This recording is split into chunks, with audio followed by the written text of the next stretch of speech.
제자 나의 저는 김형진 집사입니다. 제자 양육은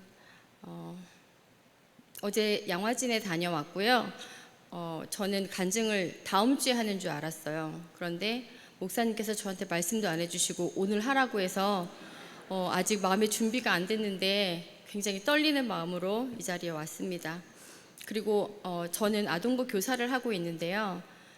저는 여기에 와 있고 우리 박국선 선생님은 주방에 계세요. 그래서 6명의 교사 중에 2명의 교사가 나와서 지금 마음은 아동부에 가 있고 몸은 여기에 있으면서 저의 간증을 통해서 저와 같은 분들이 아마 여기에 계실 것 같아요. 그래서 그분들도 저의 간증을 들으시고 아동부 교사도 봉사하시고 제자 양육도 하시고 교사들이 교사만 할 수 있는 그런 날이 오기를 기대합니다. 시작하겠습니다. 제자 양육 도서를 구입하고 첫 장을 넘기고 이런 글을 썼습니다. 하나님, 저와 중배 씨가 함께 제자 양육을 받습니다. 서로가 더 이해하고 가정을 거룩하게 지킬 수 있도록 저의 마음과 중배 씨의 마음을 온유하고 겸손하게 하셔서 가정의 질서에 교회의 질서에 순종할 수 있도록 함께하여 주시옵소서. 2023년 3월 10일 토요일. 첫 수업에 어색하게 목사님 앞에 나란히 앉았던 저희 부부의 모습이 생각납니다. 김중배 집사는 13주 동안 개근을 했고 저는 부득이 한 번 빠졌습니다. 그래도 무사히 제자 양육을 잘 마쳤습니다. 제자 양육 첫날 목사님께서 가슴에 손을 얹고 예수님 감사합니다. 저는 예수님의 제자입니다. 말씀대로 마음 먹고 생각하고 말하고 행동하겠습니다. 아멘. 하고 이렇게 매일 눈뜨고 고백하라고 하셨습니다. 그리고 제자 양육은 담임 목사님의 제자를 양육하기 위한 양육이 아니라 내가 먼저 예수님의 제자 된 자로서 예수님의 제자로서 어떻게 살아가야 하는지를 말씀을 보며 알려주시겠다고 하시면서 우리는 동등한 위치와 자격으로 시작한다고 하셨습니다. 사람의 제자를 양육하려고 하는 것이 아니란 말씀에 마음이 조금 열렸습니다. 13주 동안 정말로 숙제도 없고 책도 안 읽어도 되고 말씀 암송도 안 해도 되고 새벽 예배를 꼭 나가야 하지도 않았습니다. 그런데 마지막에 간증문은 쓰라고 하셨습니다. 태어나서 처음 써보는 간증문입니다. 저는 김종만 장로님과 문영애 권사님의 장녀로 초등학교 고학년 때부터 공항감리교회에 다녔습니다. 부모님이 교회에 다니시니까 학령기와 청소년기, 청년기에 주일날 교회에 가야 한다고 해서 다녔습니다. 그러던 제가 직장 생활을 하며 세상에서 인정받고 세상에 속하는 것을 좋아하고 하나님은 늘 생각하지만 썬데이 크리스찬으로 살았습니다. 또 믿는 사람과 결혼하면 잘 살고 열심히 신앙생활하고 살 것 같았는데 같이 사는 사람이 같은 하나님 믿는 사람이었지만 여전히 저는 썬데이 크리스찬이었습니다. 왜 그랬을까 생각해보니 하나님보다 세상을 더 좋아해서 그런 것 같습니다. 그렇게 지내다 남편이 먼저 오후 예배 드럼 연주를 하며 봉사를 시작했습니다. 성가대 봉사도 하고 주일날 교회에 있는 시간이 많아졌습니다. 그래서 저도 아동부 교사로 봉사하며 공항교회에 적응해 가기 시작했습니다. 그러던 중 제자 양육을 받으라는 권고를 받았을 때 제 마음속에 드는 교만한 마음 2가지가 있었습니다.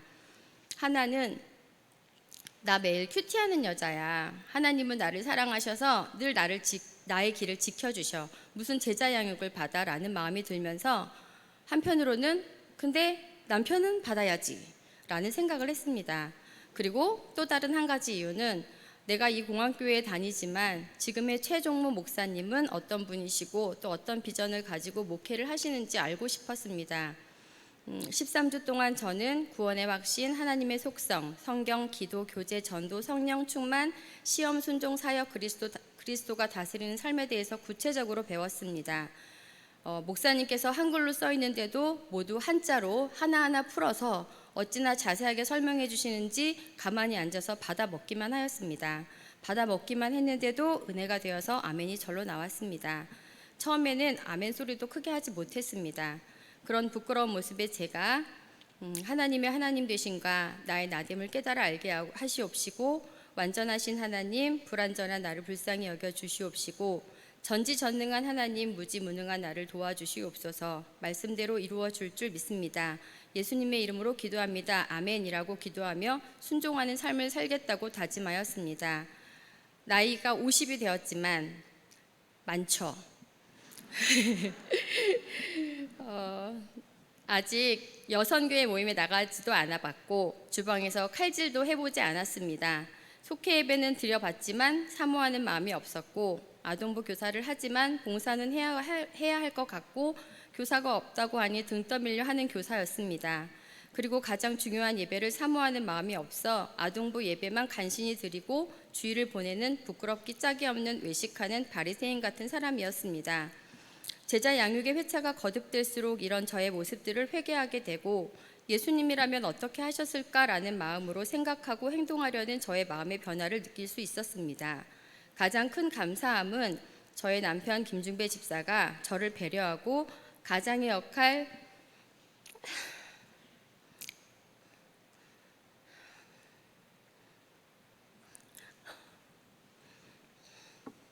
남편의 역할, 부모의 역할, 자식의 역할에 순종하려고 노력하는 모습을 본다는 것입니다.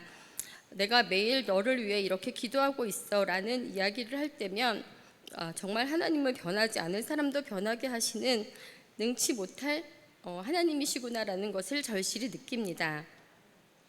마지막으로 제자 양육을 함께한 2기 3반의 구자은 권사님, 이경림 권사님, 김중배 집사님, 김도연 집사님과 매 시간을 나눈 삶의 고백들이 저에게 마른 땅의 단비 같았고 최종모 목사님께서 정말로 사랑의 마음으로 좋은 것을 알려주시려고 애쓰시는 마음에 진심이 느껴지는 시간들이었습니다.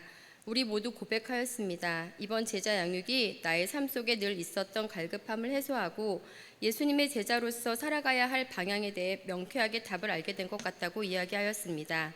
시작은 등 떠밀려 시작하였지만 오늘 아침 새벽 예배의 말씀을 들으며 하나님께서 인도하셨고 제자 양육을 하며 믿음이 분명해지고 예수님의 제자로서의 앞으로의 삶이 선명해짐이 하나님의 은혜임을 깨달았습니다.